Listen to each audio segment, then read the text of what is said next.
Hi there, my name is Kurt White. I first became involved with Dr. Clark's work about 10 years ago. Somebody handed me one of her books. It said, "The Cure for All Diseases." I thought, gee, that's a pretty bold statement. I don't think so. But after studying the book for some months, I decided it was really good information. There's a lot of science in it anybody could use. She says that if you put deodorant under your arm, in 2 minutes you can find aluminum in your brain. And if you put deodorant under your arm, in 2 minutes you can find propyl alcohol in your liver with a little device she invented that she calls a synchrometer. It's made with Radio Shack parts, about $60 worth of parts. The book is an incredible piece of information and really worth reading, and thank you for buying the book you bought. I worked with Dr. Clark now about 5 years as an understudy, as an unpaid understudy, and I find it's most fascinating. She's without question one of the most brilliant minds on the planet. I hope you enjoy the video, and I hope you can gain a lot of information for yourself, and maybe you can save a life. Thank you so much. By the way, Dr. Clark says you can copy this and give it to as many friends as you like. It may save a lot of lives. Thank you. Morning, Dr. Clark. How are you? Good morning. Fine. So this does look for all the world like a worm, only I'd never seen one like this before. And without staining it, you can't get a better idea. But it has to be a plant or animal. So first thing I would check for is plant, food residue in other words. And if anything, it could come from, say, a banana or plantain, which we use in our diet. So that would be the first thing I would test. And here's a banana, so I would test that first. And that's it. What do you know? That was a positive indication from the synchrometer.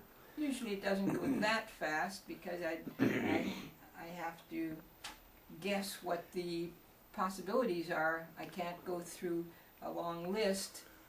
Maybe sometime in the future that can be done. The circuitry is already available to where I wouldn't have to have the actual item for testing. But I'm still at the manual stage, and I prefer it that way. But actually you could have made a water copy of that. Yes, I could have.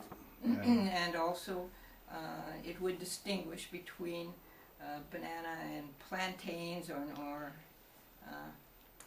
so it has very acute sensitivity to differences, little differences. Now if you weren't so conscious of all of the things going on and so adept at figuring out what something might be, first knowing the food and the patients, what else would you have checked for that? If I couldn't find it to be a food residue, I would go through all my parasite collection. I have about 50 or 60 parasites, and I would go through them even if it didn't look like it, because well, that's just my procedure in order not to miss anything. And I have those on slides like this, microscope slides. So if this has a parasite on it or part of a parasite, it would be positive if it was that parasite. Certainly, yeah. Well, that's a phenomenal approach, and it's interesting how someone can take a totally unknown substance in a matter of minutes, determine whether it's plant or animal, and then go right down the chain of parasites and determine what parasite it would be. There are errors you do have to look out for, because nothing comes from the toilet bowl purely clean and uncontaminated with other parasites.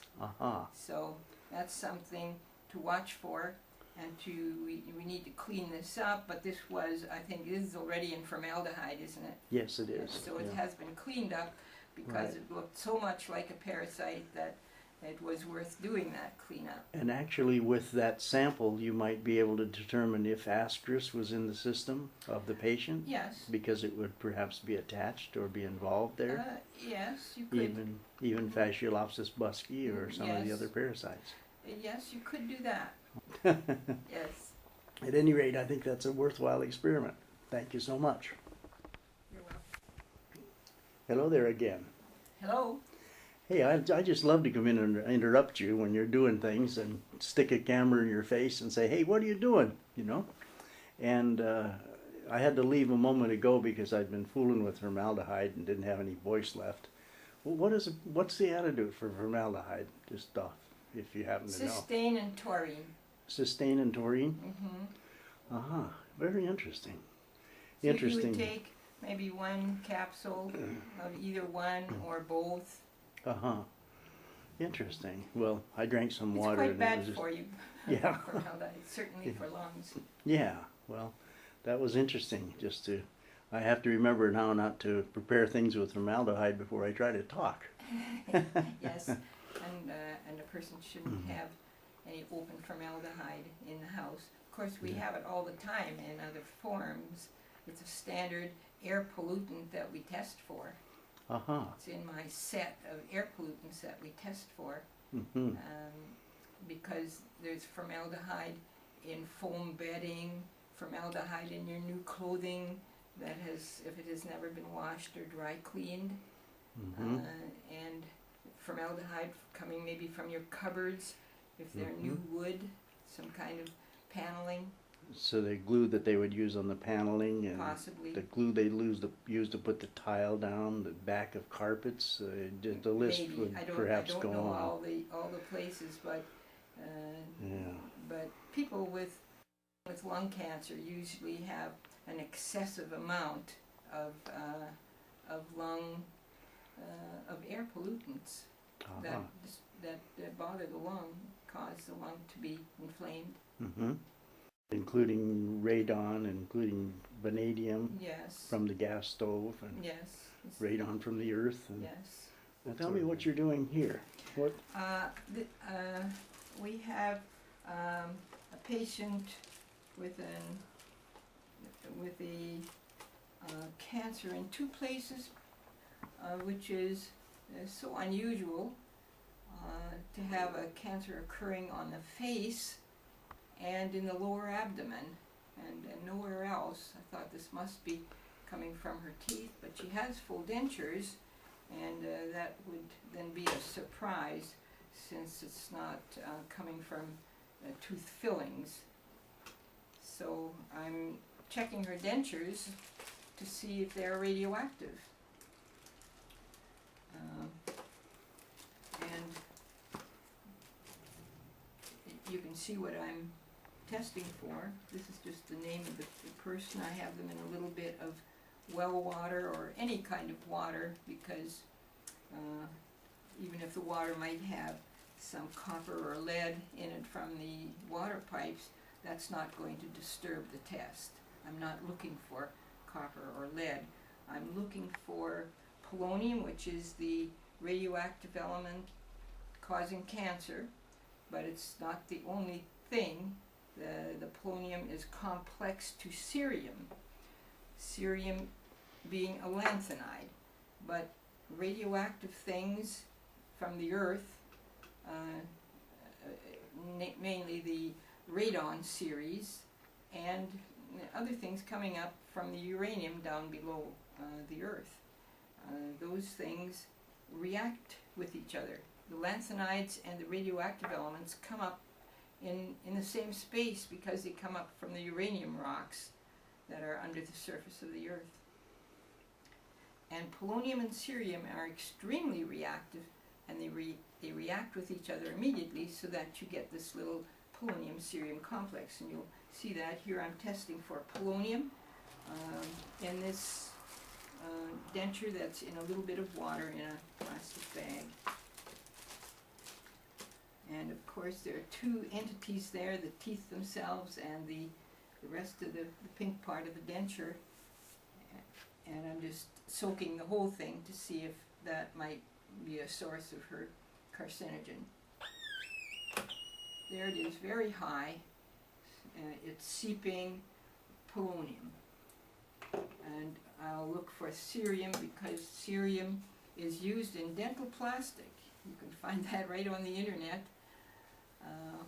It's terrible that a great deal of research on cerium was done in the first half century of the last century already. Cerium came into use, and they never did search for an effect that might be contributing to cancer, I suppose. Because I find it in every cancer case, it's part of the carcinogen causing the cancer. Part of the complex. Yes. Part of the complex between the polonium and cerium. Yes. The carcinogen isn't a single entity, it's a large complex. Uh-huh. And it starts with polonium, and that is complex to cerium.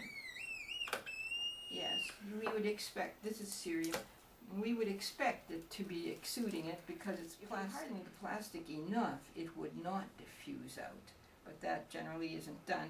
It's only hardened for the sake of its physical durability, and instead of how much it diffuses out. And if you were to harden it the normal way by putting it in a pan of water and the cool water and letting it build up to the bubble point but not boil, would that solidify the plastic sufficient to Yes. keep the radiation from coming out? No, but it would keep the cerium from coming out. Uh-huh. But it would not keep the polonium from having its action. So these dentures then must be replaced Yes. with non-polluted Yes. denture material. Yeah, the reason this got polluted is because they were using Clorox bleach in the dental supplies, and that's what I would test next. First, let me see if the polonium diffusing out and the cerium diffusing out are already complex. It takes only seconds for that to happen, just as though it was, say, hydrogen and oxygen or sodium and chlorine. If they came in contact with each other, they would react immediately. And this goes very fast too. There's the complex, complete, ready to form the complete carcinogen. Complete carcinogen, you have to add the rest of the whole complex, and that comes from Clorox bleach too. The ferrocyanide would be found in the Clorox bleach. In the NSF bleach, which we always consider the good bleach or the better bleach, has ferricyanide. It's also very harmful, of course. Any cyanide that you're eating that isn't a plant material, has to be detoxified by the body in a special way, which is quite a drain on the body's resources. The body needs its resources to detoxify the natural cyanide-containing food. About half of our food has cyanide molecules in it, and that's why they're called cyanogens, but they're not toxic, whereas something that's human-made is much more likely to be toxic. And certainly these cyanides that are added to the water to keep the pipes from developing scale and from corroding is very toxic. No matter what the literature says, the literature goes back many years, and maybe it just ought to be repeated. The experiments on these cyanides called ferricyanide and ferrocyanide were done 100 years ago already, and they came to the conclusion that they were not very toxic. That doesn't mean enough. But if it's in your mouth, that's a whole different story. Yes. And if you're a cancer patient that Yes. can't detoxify these Yes, things, then you're exactly. really in trouble. Right. One of the mutations that this big carcinogen makes, besides the cancer mutations, is that no rhodanese will be made. That is one of the mutations that this mutagen, a carcinogen is a mutagen at the same time. A carcinogen that can cause cancer is also causing mutations, so that makes it a mutagen also. So here we will see whether the entity from Clorox bleach, which is ferrocyanide, this ounces potassium ferrocyanide, whether that is exuding from this denture and diffusing into the body. Yes, large amounts. So now you have the third item that is in the carcinogen. It forms a chain. These are the first three members. The next item is an alkylating agent derived from onions, garlic, mustard, and we have synthetic alkylating agents too that are used as chemotherapy because they are so deadly.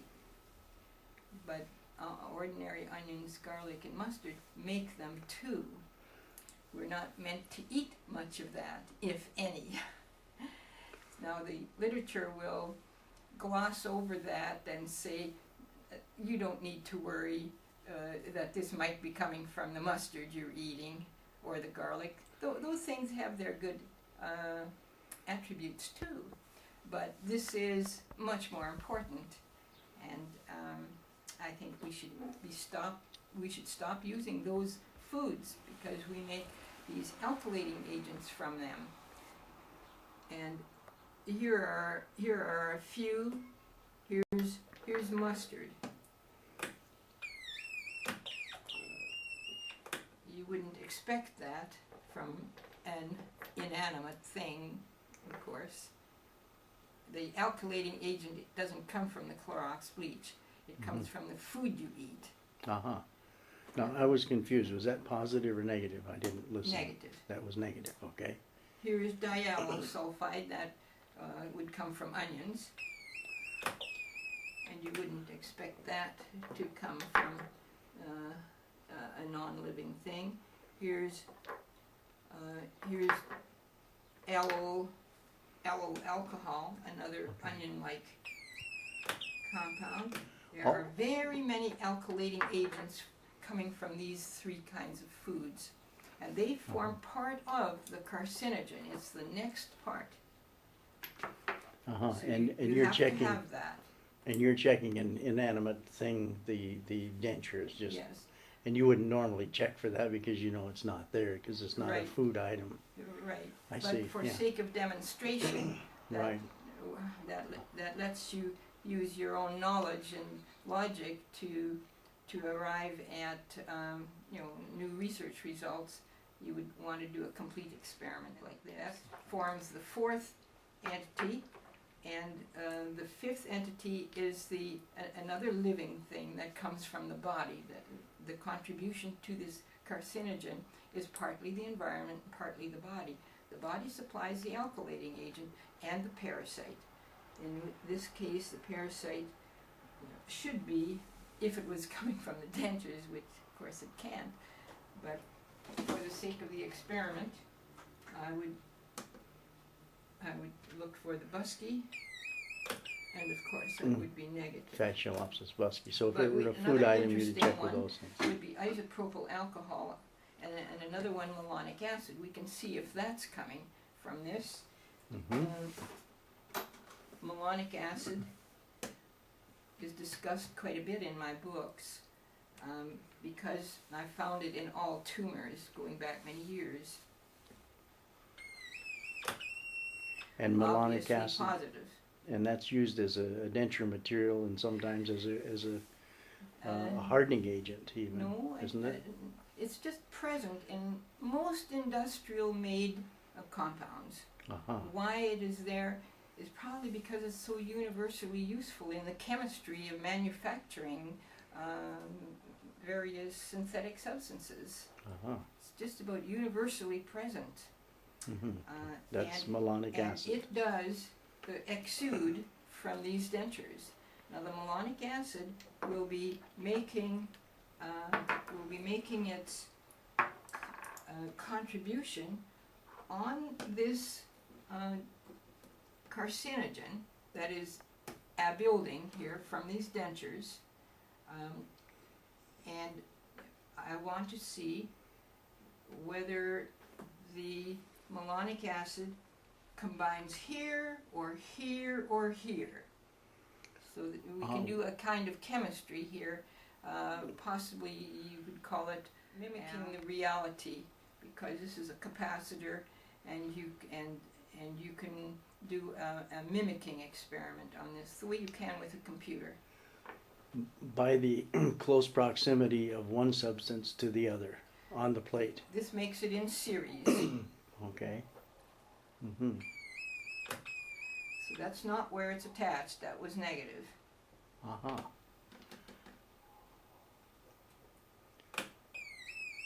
That's where it is attached. And that substance is? Malonic acid.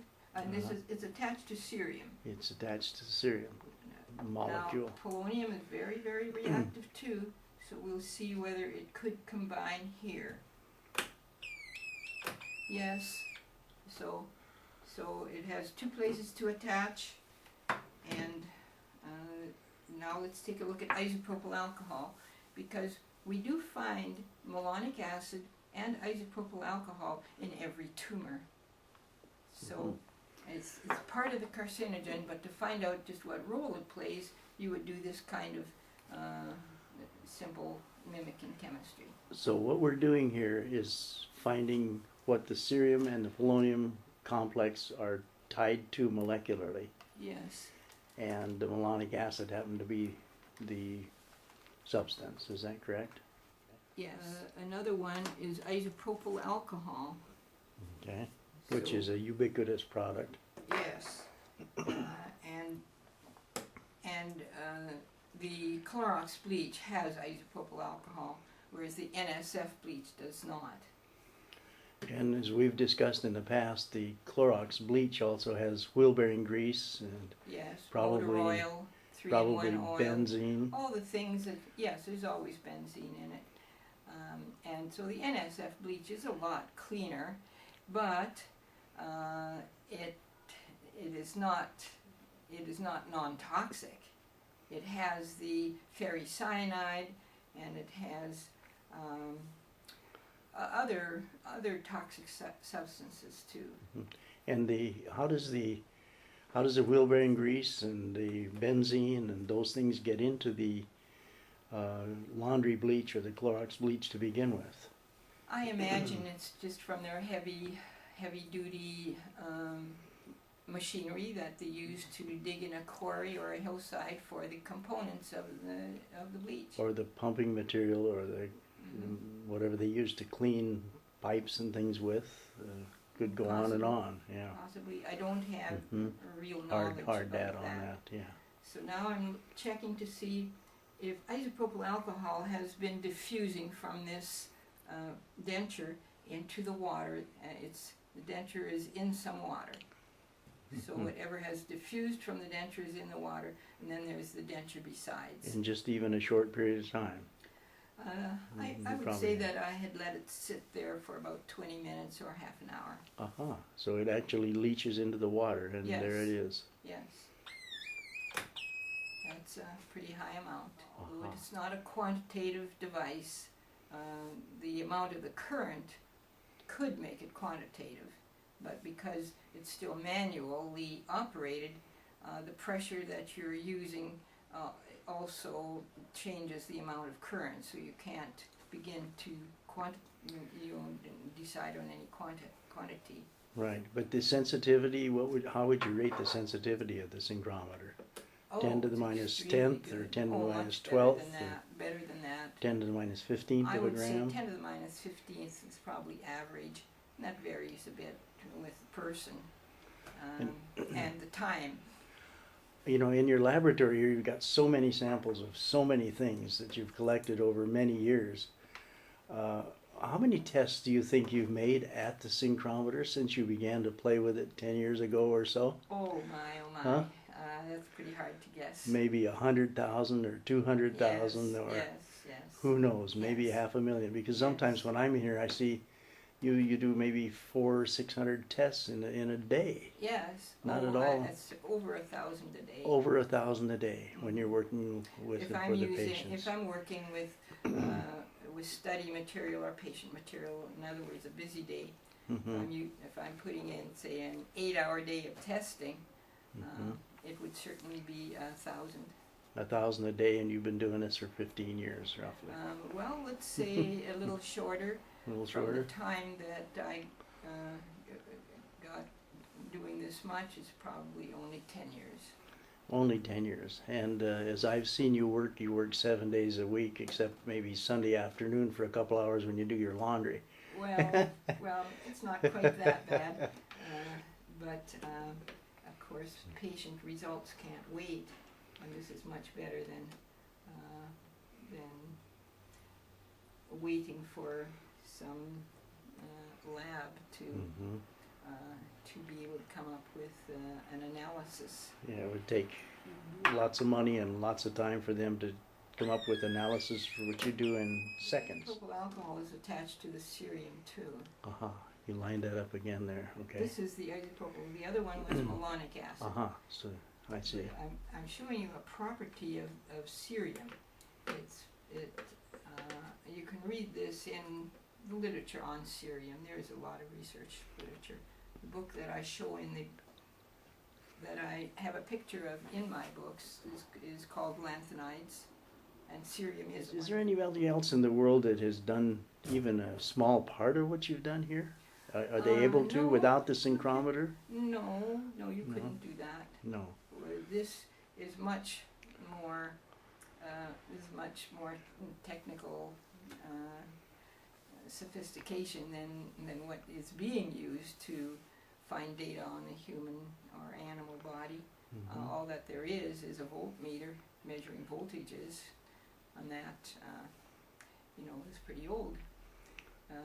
We just haven't advanced the technology for biological investigation. If I were to use my imagination and guess that maybe you could put the probe on an area of skin where there's a suspected tumor, maybe a lump, could you detect the presence of the tumor with that? Could you also detect what was in that tumor? Like, is it Fasciolopsis busci? Yes. Does it contain benzene? Yes. Does it contain ferric and ferrocyanide? Yes, we can certainly You can do that just by touching the probe Yes, to a tumor suspected area, yes. and you can. And in fact, we do that all the time in order to see what's going on with that person's tumor, and we call it skin scanning or body wipe scanning, so that we have the equivalent of an X-ray. Then somebody can take a suspected tumor on a breast, let's say, Yes. and rub it with a damp paper towel that's a pure paper towel. Yes. Put that in a baggie, put it in here, put it on a plate, Mm-hmm. and you can tell if that is in fact an active tumor. Yes. And or whether it's benign or so on. You can That's test for absolute- anything that you want to as a biochemist. That's absolutely phenomenal. Yes, it is. Is anybody else in the world doing this? Well, I'm hoping so, because I wrote that down in the last book called Prevention of All Cancers. I wrote down the flow sheet, how you would go from one thing to the next in order to make a logical story out of what you were investigating, and how to have what you need to come up with to have a successful ending for the patient. You would start with the patient. I think there are 107 tests like this. You see how fast they go. And you travel from number 1 to 107, and by the time they are all correct, you have a cured case.